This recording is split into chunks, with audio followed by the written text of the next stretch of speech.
সন্ত্রাসীরা আমার সহযোদ্ধাদের রক্ত ঝরিয়েছে, সেই সন্ত্রাসীদের বিচার চাইতে এসেছি।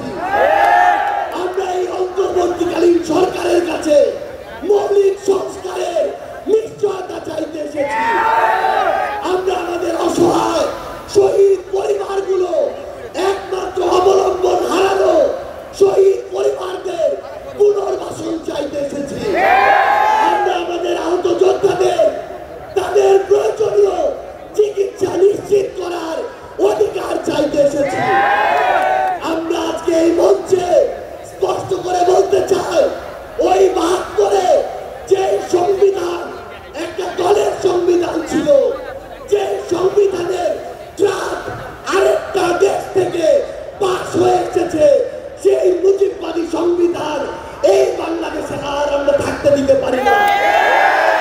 আমরা আজকের এই মঞ্চে মুজিববাদী সংবিধান ভেঙে চুরে শেষ করে দিয়ে নতুন সংবিধান চাইতে এসেছি।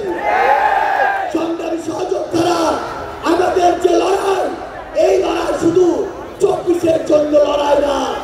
ওই ২০০৯ সালে বিডিআর পরিকল্পিত হত্যাকাণ্ডে যাদের হত্যা করা হয়েছে, তার পিছনে প্রত্যেক কুশলীদের সর্বোচ্চ শাস্তি চাওয়ার জন্য আজকে আমরা এই মঞ্চে এসে হাজির হয়েছি।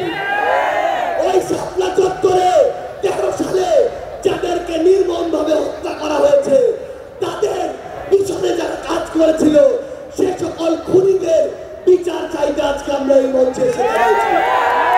বাংলাদেশের আমাদের ছাত্র জনতা, আমাদের সংগ্রামী সহযোদ্ধারা, আমরা শুধু আপনাদের স্পষ্ট করে একটা জিনিস বলি, এই বাংলাদেশে যেমন ইসলাম ফোবিয়ার জায়গা হবে না, ইসলাম বিদ্বেষের জায়গা হবে না।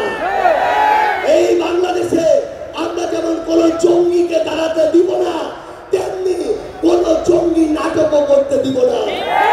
এই বাংলাদেশে সিভিল সোসাইটি নামে কোন